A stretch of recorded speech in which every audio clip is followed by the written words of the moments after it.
For years, I dreaded finesse fishing because every single time that I tried to use a finesse technique, I didn't catch anything. It was boring. But I saw all these other guys using finesse techniques and catching fish with them. So last year, I decided to buckle down and get better at catching fish with finesse tactics. It was during this time that I realized I made a ton of mistakes while finesse fishing, and that's why I wasn't catching any fish. And I bet you're making some of them too, and it's costing you fish. Bigger lures mean bigger fish, right? Well, sometimes, depending on what time of year it is, the conditions, all that stuff of course factors into it, because a big lure can also scare off a lot of fish because it looks unnatural or the fish just isn't big enough to bite it. On one trip last year, my mom outfished me and my dad by using little bitty lures. She was using a super duper spoon, which is little bitty. I use it to catch trout and crappie and panfish like bluegill. And so I really didn't expect her to catch the biggest fish of the trip. And she did. She caught a big old 2 to 3 pound smallmouth on a little bitty finesse lure. So yes, small finesse lures can still catch big fish. There's been times I've even been crappie fishing or bluegill fishing and caught big bass on little bitty jigs, simply because big fish still eat small lures. So tip number 1, don't use too big of lures. That was a huge mistake that I made. Last year I was kayak fishing and the bite was kind of slow, but I cast into the juiciest looking spot. I just knew there had to be a fish there. So I threw my lure and started reeling it back. Didn't get a single bite. I didn't even think a fish was there at that point, but I cast back there anyways, just because I was like, man, this spot looks too good. But then I thought, well, I kind of need a snack. So I set my pole down, went and started eating my snack, and noticed my line swimming off. I was like, huh, that's weird. Reeled down, set the hook, sure enough, it was a bass. And it was in that moment that I realized the value of slowing down. Fish don't always want to hit moving lures. I hate that, but it's true. Sometimes it's best just to cast it and let it sit. Now I still make this mistake a lot because I like fishing moving lures. I don't like sitting there and waiting and waiting and waiting.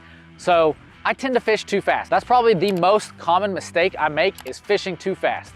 Let me know in the comments below what your most common mistake is out of these, or if you have another one to add to the list. For most of the years that I've been fishing, I honestly didn't think that the rod and reel mattered all that much. I knew there was a little bit of differences, but to me, a fishing rod was a fishing rod and a fishing reel was a fishing reel. But I was wrong. You see, rods and reels do matter. Your setup can be the difference from catching and landing a fish or losing the fish of a lifetime. On that same smallmouth trip with my parents, I kept hooking into a ton of fish using a little lure, but I could not get them all the way back to me. Every time I'd get a good one and I could see it, I'd see it jump and it'd spit my hook. And I was getting very frustrated. So I switched my rod and reel. At the time I was using a real light rod that wasn't able to set the hook very good.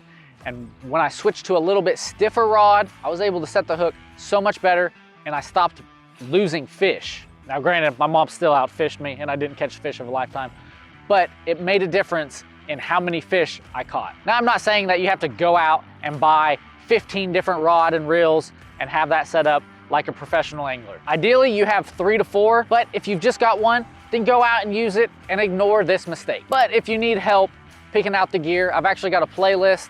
It'll walk you through all the gear you need and how you need to set it up, and I'll leave it linked right here and in the description. There was another time that I was on the water fishing and I was finesse fishing. I kept casting it out there, letting it set, waiting for a bite, nothing happening.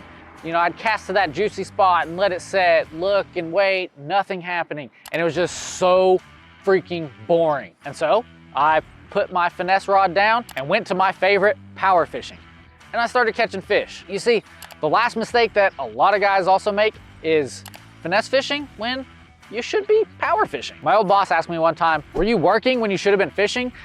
And I laughed because what he meant to say was, were you fishing when you should have been working? But my point is, there's times to finesse fish and there's times to power fish. And they very rarely overlap. You can use a finesse technique when fish are actively feeding and catch fish, but you just won't catch as many. And I don't know if you're like me, but I want to catch as many fish as possible. I don't want to just come out there and come home with 1, maybe 2 fish, although sometimes that's all it is and I'm happy with that. But that's not my goal every time I go out fishing. Well, there's something. Oh, a big old bluegill again.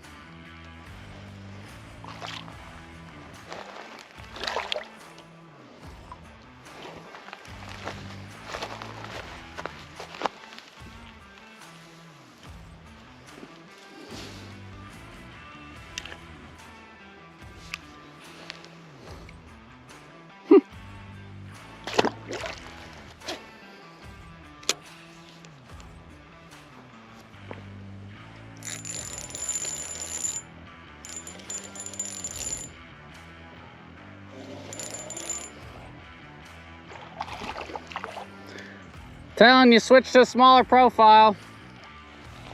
What? Another bass.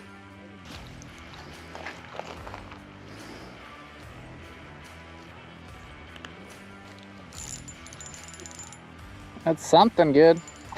Hey, a bass.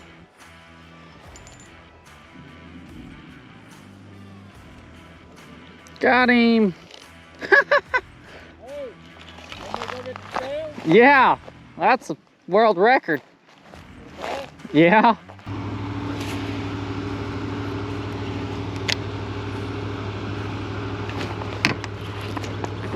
Got one.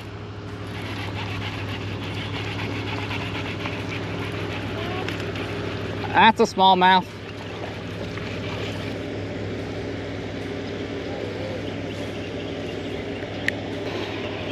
Just another little guy.